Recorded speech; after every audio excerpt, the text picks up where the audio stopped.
you, Deputy Speaker. It's my honour to rise this morning to make a contribution on the government's matter of public importance, it being that it is very important to the people of Tasmania that Tasmania has stability. Well, to have stability, you have to have certainty. To have certainty, you have to have confidence. And there is no doubt that across the community, in homes and households and families across Tasmania, but also in industry, across some of our smallest mum and dad businesses, but also through our great variety of businesses in Tasmania, right up until our largest businesses, there is no confidence or certainty in Tasmania right now. And that is because this government, for the period of their term, while they've been leading or attempting to lead, leading takes action. This government is no good at delivering on action. The government makes announcements, may make promises, they make all sorts of talk, but they can't actually deliver, and it is causing Tasmanians to not be able to contribute in a way or engage in a way that they can or would like to.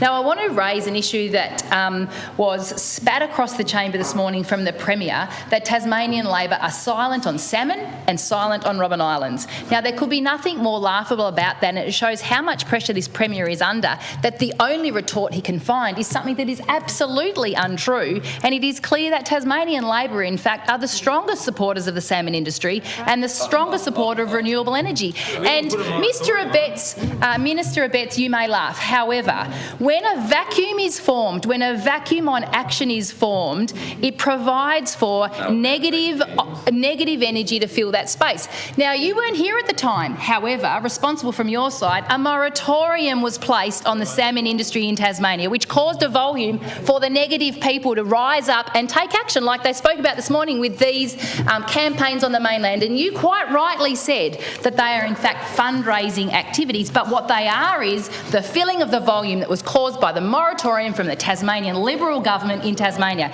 It has put directly at risk families, individuals and young kids, not only on the west coast of Tasmania, but across the northwest coast of Tasmania and across all regional communities here, because that industry is so important. So, Premier, we do not stand silent on salmon jobs in Tasmania. We stand with workers, we stand with industry, we stand with the communities that actually aren't even directly employed by salmon, the schools, the hospitals, the services, the bakeries, the supermarkets, the footy teams, the community organisations that rely on them in our communities. If you want to suggest that you have stability in Tasmania from the leadership of your government, then you only need to look at the moratorium that was placed on the salmon industry to know that that is not true.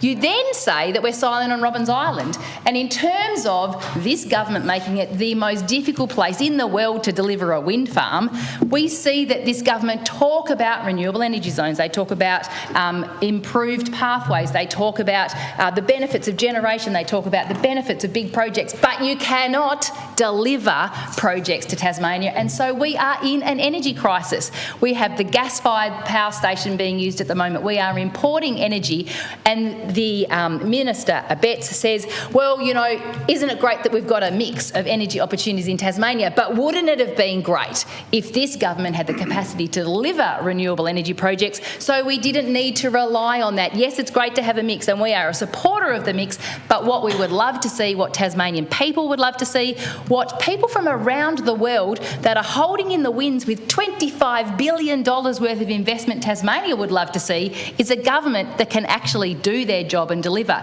Is it that you're too afraid to make decisions? Is it that you're too scared to come up with the information required to deliver? Is it that you don't have the capacity, or that you're not willing? Those questions remain on the lips of Tasmanians, and they remain on the lips of people across the country and the world, because as you're unable to deliver, we have projects sitting here that aren't actually competing with each other. The funds for investment in Tasmania, for jobs in Tasmania, for certainty and confidence and security isn't actually between the companies, it's within the companies for their assets to be delivered in other parts of the world. Tasmania is losing out because this government doesn't know what stability is. They don't know how to create confidence. They don't know how to create certainty. We talk about wind farms. We talk about salmon. Well, let me talk about the farmers of Tasmania that, having experienced the dry conditions, are seeking support from this government for getting feed from mainland Australia into Tasmania. They simply want support with the process of getting it from mainland Tasmania